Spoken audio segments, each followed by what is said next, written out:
Ok, pessoal. Novamente, olá. Nós vamos agora para uma aula que, editorialmente, ela é dupla.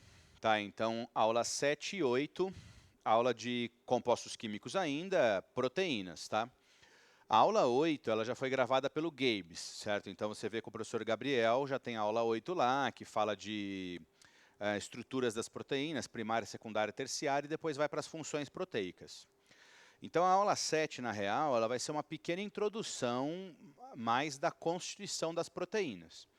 Continuando, então, de onde a gente estava, né, desse berço, né, desse grande berço bioquímico aí, dos compostos orgânicos, vamos aos compostos químicos das células. Né? Compostos químicos das células. Dando ênfase em que ou em quem? Nos compostos orgânicos, agora nas proteínas. Proteínas. As proteínas, turma, elas são macromoléculas. Tudo bem? Macromoléculas, beleza? Professor, como é que eu posso definir uma proteína rapidão? Você pode definir a proteína assim, ó. São polímeros, polímeros. Falei isso com você lá no começo da aula de carboidrato, né? Então, na verdade, a primeira aula de compostos orgânicos, 4 e 5, se não me engano, poli, vários, meros, unidade. Então, polímeros de aminoácidos. Tá? Polímeros de aminoácidos, beleza? Se você não tem nenhuma pergunta, eu tenho. O que é, então, um aminoácido? Beleza? Então, vamos falar aí sobre o que é um aminoácido.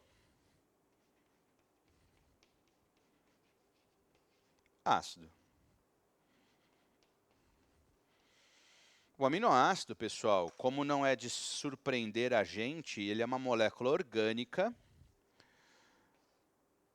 constituída, ou que na sua constituição tem um grupamento amina. Creio eu que você se lembra que a amina é NH2 ligado a carbono, né? E um grupamento carboxila, especificamente, tá? Um grupamento ácido carboxílico. Como não é uma aula de química, estou enormemente insatisfeito com o aminoácido que eu acabei de começar a desenhar ali. Então, eu vou apagar tudo e vou começar do zero. Tudo bem?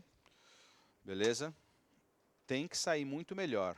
CNH2, C dupla OH. É claro que nas aulas de química você adota modos muito mais dinâmicos de representar moléculas como essas, mas aqui a gente vai ser meio até quase que infantil, né, na maneira de representar. Lembre-se que o carbono é tetravalente, então eu vou colocar aqui, ó, um hidrogênio e vou colocar aqui um R, tudo bem? R. Ô, professor, o que significa esse R aí? Esse R, ele significa radical. Né? Professor, e radical de tipo muito da hora? Não, lógico que não. É radical de uma molécula, certo? Ou então uma fração molecular que iria peculiarizar o aminoácido, tá bom? Então, nós vamos mudando este radical aqui, nós vamos mudando o aminoácido. Isso aqui poderia ser, então, o que a gente pode chamar de aminoácido genérico, tá bem? Aminoácido genérico. O aminoácido, quimicamente falando, o aminoácido ele toda e qualquer molécula que tenha um grupamento amina, ó.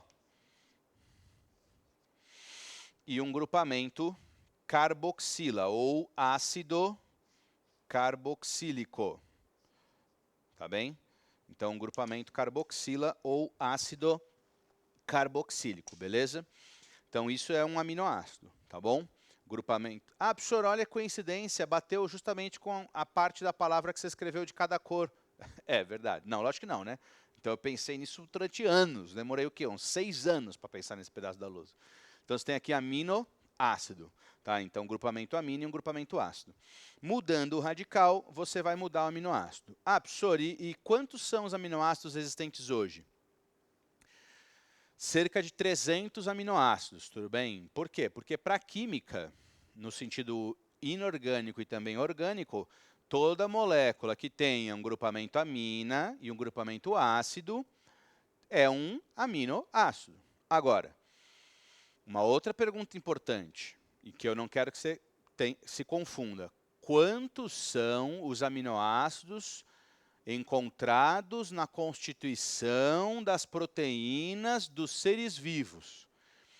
Quantos são os aminoácidos naturais? 20. Só. 20. Tudo bem? 20. Então, 20 são os aminoácidos naturais. São os aminoácidos de importância biológica. Ou também chamados alfa-aminoácidos. Alfa-aminoácidos, tá? Os alfa-aminoácidos, eles são os aminoácidos de importância biológica. Aminoácidos da natureza. Aminoácidos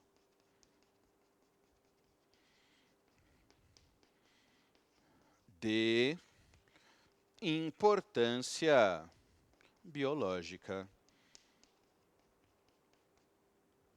Tá bem?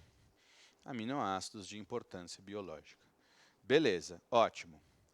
Pessoal, são 20, então, os tipos de aminoácidos, tá? 20. Turma, os aminoácidos, eles recebem nomes aí super chicosos, esdrúxulos, né? Valina, leucina, glicina, isoleucina, triptofano, glutamato ou ácido glutâmico, fenilalanina, que é famosa pra caramba, né? Tem os fenilcetonúricos e o teste do pezinho e etc. E assim vai. Ah, professor, preciso saber algum? Não, não precisa. Tá, eu sei alguns, nem sei se sei os 20. E se sei os 20 é porque certa época da minha juventude, há muito tempo, eu treinei, né? Então fiz academia e aí lá eu suplementei com alguns aminoácidos e eu já gostava de biologia pra caramba. Lá na veterinária a gente tem uma disciplina chamada TPOA, né? Tecnologia de Produtos de Origem Animal. Foi juntando umas coisas, fui lendo, mas e dou essa aula há um molde de anos, né? Fora o mês. Então, se eu sei é por causa disso. Se o vestibular te fizer uma questão ou te falar sobre proteínas, ele vai te apresentar os aminoácidos. Ou você tem que ter a ideia do que é um aminoácido, tá? Ou a relevância disso na biologia, que está muito mais relacionada à aula 8 do Gabes. Assista essa aula na sequência, caso não assistiu. Dessa você já vai para a próxima, para a aula 8 do Gabriel. Tá? Porque isso é o escopo bioquímico daquela aula. Tá? É, na verdade, então, o sustentáculo bioquímico daquela aula. Beleza, 20 tipos. O que eu tenho que saber de relevante sobre isso? Você tem que saber que nas determinadas espécies e nos organismos existem aminoácidos que o corpo do indivíduo produz. Tá? O corpo produz. O indivíduo produz. E existem uns que ele não produz. Não produz. Tá bem? Então, o corpo do indivíduo não produz. Beleza? Os aminoácidos que o nosso corpo produz, que o corpo de um indivíduo dado, o corpo de um organismo produz, são chamados aminoácidos naturais. Naturais. São os aminoácidos que o corpo de um dado indivíduo produz.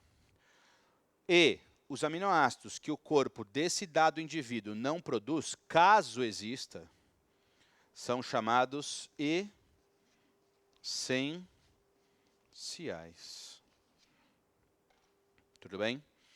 Essenciais. Em termos de reino animal,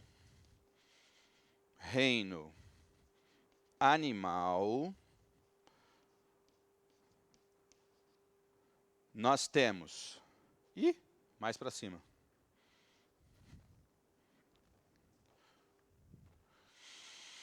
Deixa eu colocar isso aqui mais para cima. Voltando, em termos de reino animal, nós temos 11 que a gente consegue produzir e, portanto, 9, né? 9, isso mesmo, 9. 9 que a gente não consegue produzir. Isso quer dizer, 11 deles são naturais. Nós pegamos outras biomoléculas que serão fonte de carbono. Lembra que aminoácido, juntando com a aula de sais minerais, revela a importância do nitrogênio para a gente, né? Juntando, então, fonte de nitrogênio. Tem alguns aminoácidos que têm enxofre na constituição, então, juntando enxofre, você consegue produzir aminoácidos. Do nada, vamos dizer assim, vai. Ou de outros compostos orgânicos, para sermos mais específicos e mais técnicos. Agora, e tem um rigor teórico maior. Esses aqui, pessoal, não adianta. Você pode fazer e acontecer que você não vai conseguir produzir. Isso quer dizer, você precisa pegar pronto na sua dieta. Você precisa, então, ingerir esses aminoácidos já montados, já prontos. Se os animais, todos eles, têm esta realidade, é de se partir do pressuposto que eu vou produzir, que eu vou pegar e vou segurando no meu corpo o mínimo possível desses 9, né? Então, se eu quero uma nutrição, uma oferta maior desses 9, eu preciso ir para a nutrição vegetal. Porque esses caras, eles vão ter uma abundância maior dos aminoácidos, para nós, essenciais. Aí você se pergunta, e esses IC são muito construtivos, né? Mas, professor, se são essenciais, por que o vegetal iria ter mais? Porque são essenciais para o reino animal. O vegetal, você o considera autótrofo ou heterótrofo? Autótrofo, né? Beleza. Considerar um organismo autótrofo no contexto bioquímico, no contexto de compostos químicos, o que quer dizer, em essência, considerar um organismo autótrofo? Se você, vestibulando de alta competitividade, se permite pensar que um cara autótrofo produz glicose, você está reduzindo a capacidade bioquímica, o metabolismo, e você está limitando o autótrofo de um universo assim, ó, num universo assim, ó. Porque o autótrofo, ele não é só quem produz glicosinha. Não. O autótrofo, trófos é alimento, o auto é mesmo, ele é aquele que produz matéria orgânica a partir de substâncias inorgânicas. Isso quer dizer que um cara é autótrofo é dizer que ele pega, por exemplo, uma planta, gás carbônico, água, nitrato e produz todos os aminoácidos que ele precisa. Todos. Ou seja, 20. Se são 20 os aminoácidos de importância biológica, se são 20 os aminoácidos da natureza, e o cara é autótrofo, quantos ele produz? 20. Então, para uma planta, para um autótrofo, seja ele fotossintetizante ou quimiosintetizante, quantos são os aminoácidos de importância biológica? 20. Quantos serão naturais? E quantos serão essenciais? Essenciais, quantos vão ser essenciais? Quantos são os aminoácidos essenciais para uma planta? 0. Porque para uma planta, todos serão naturais. Ela vai produzir todos a partir dos compostos inorgânicos. Tá bem? Que isso fique claro. Então, dentro do reino animal, nós temos essa realidade de não conseguirmos produzir 9 deles e conseguirmos produzir 11 deles. Tá certo? Perfeito. Dito isso, vamos agora, então, falar de um negócio chamado ligação peptídica. Ligação peptídica. E vou usar o amarelo. Amarelo. Ligação peptídica. Peptídica. A relevância da ideia de ligação peptídica está na seguinte coisa. A gente considerou que uma proteína é um polímero de aminoácido. Isso quer dizer, vários aminoácidos associados. Vários aminoácidos associados. Polímero. Como eles se associam uns aos outros? Vamos ver agora. A ligação peptídica, turma, a primeira coisa que você precisa saber é definir a ligação peptídica. O que é a ligação peptídica? Ah, eu sei, professor. Ligação entre aminoácidos. Firmeza. Pode aparecer assim? Pode. Talvez numa primeira fase, talvez no item A de uma questão dissertativa, qualquer coisa do tipo. Agora, pode aparecer também te exigindo uma coisa mais profunda, né? Então, você pode escrever assim, ó. É a ligação entre o grupo carboxila de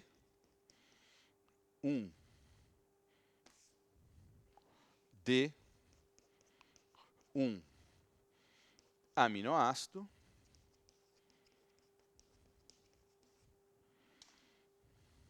e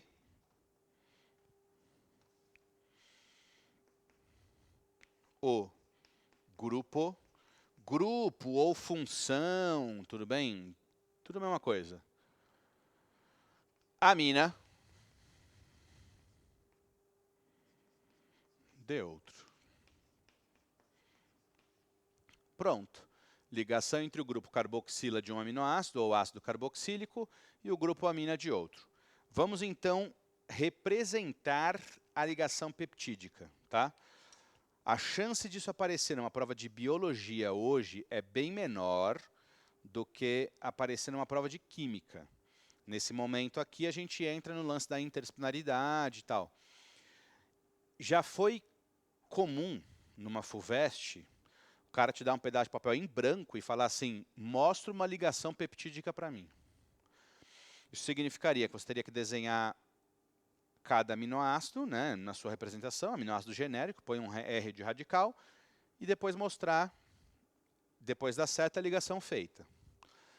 Hoje é mais comum aparecer a molécula e pedir para você circular, né? No caderno de resposta, circule as ligações peptídicas. E aí, às vezes, pode ter 6, 7, 8, para ver se você sabe ler a molécula direitinho. Em resumo, é isso aqui, ó. Uma dica que eu te dou. Se te pedirem para representar, você precisa estruturar visualmente, esteticamente a molécula de modo a não se perder. Então, por exemplo, eu acabei acostumando a representar sempre do mesmo jeito. Ó, começo com uma amina, que estará, claro, ligado ao carbono que você futuramente vai chamar de carbono, salvo uma exceção, quiral, que é o carbono assimétrico. Aí você tem aqui o grupo carboxila, né? O grupo ácido carboxílico, que é o C-OH. Põe o hidrogênio aqui, põe o R aqui para fechar esse aminoácido. Mais, ó, mais amina de novo. Amina. Vocês estão super acostumados a representar NH2 e tal. Nesse momento não é interessante. Legal você deixar os hidrogênios afastados. Aí aqui, C, hidrogênio, radical, C, dupla O, OH. Opa, olha eu fazendo merda. OH. A gente está super acostumado a representar CO, né? COOH, eu deixo separado. Olha o que ficou visível aqui, por gentileza. Ó. Dá uma olhada. Ó. O que é isso aqui? É uma água, né? Vai sair uma água aqui. Tudo bem? Beleza? Então, vou representar aqui, ó, setinha, reação química. Agora eu copio tudo, tirando essa água. Perceba aqui, ó, por favor, ó, atento. Ó. Dá uma olhada aqui, ó. Pessoal, olha aqui, ó, turminha. C-OH, grupo carboxila.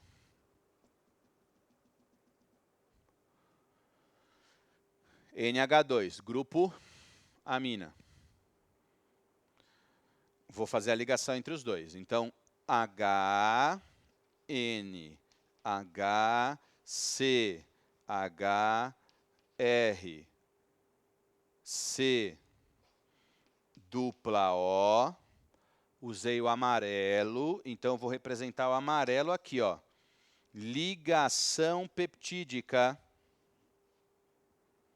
Com o quê? Com a amina. Hidrogênio, C, hidrogênio, radical, C, dupla O, OH. Isto aqui, então, é a ligação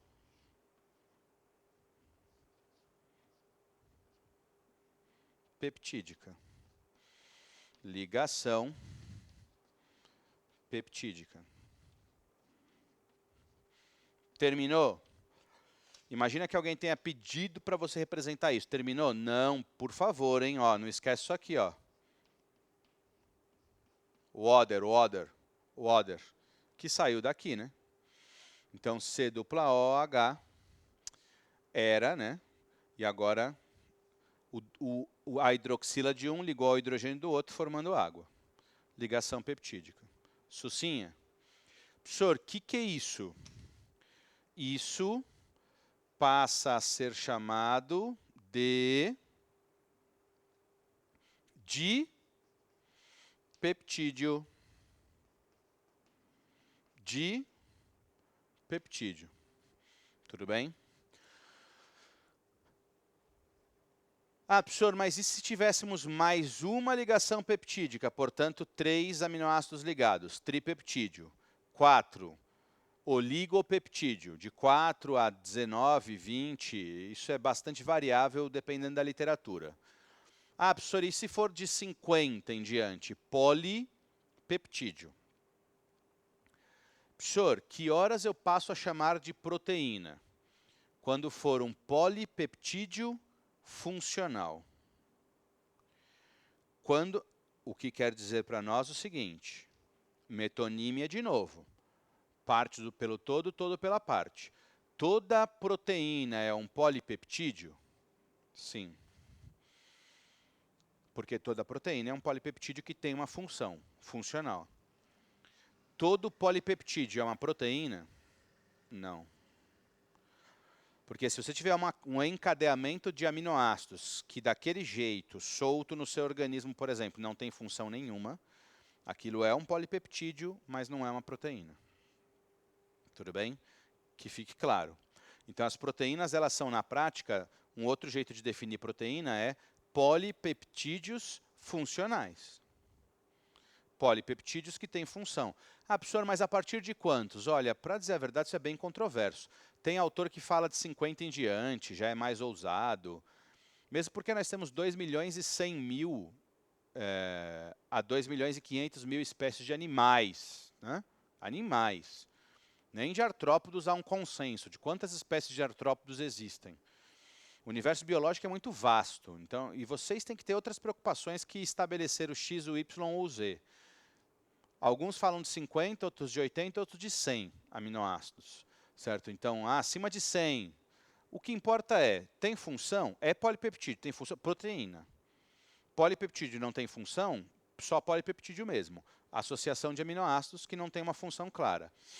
Então, está aqui. A ligação peptídica é isso, né? A ligação entre o grupamento carboxila de um aminoácido e o grupamento amina de outro. Mais uma ressalva que é oral, eu faço oral, porque já para estimular raciocínio mesmo, tudo bem? Professor, então oral para estimular? Exato. Tá, beleza. Ó, presta atenção. Não entendi? Deixa, ó. Presta atenção aqui. Imagine você tem 2 aminoácidos, né? Então, quantas ligações peptídicas entre eles? Uma. E se você tivesse, por exemplo, 3 aminoácidos? 2. 4. 3. Tá, vamos pirar o cabeção. 10 aminoácidos. Faz bolinha aí, no caderno. 10 aminoácidos. Quantas ligações peptídicas? 9. Percebeu um padrão? Quanto é? N menos 1. O número de ligações peptídicas é N menos 1. Sendo N o número de aminoácidos. Tudo bem? Então,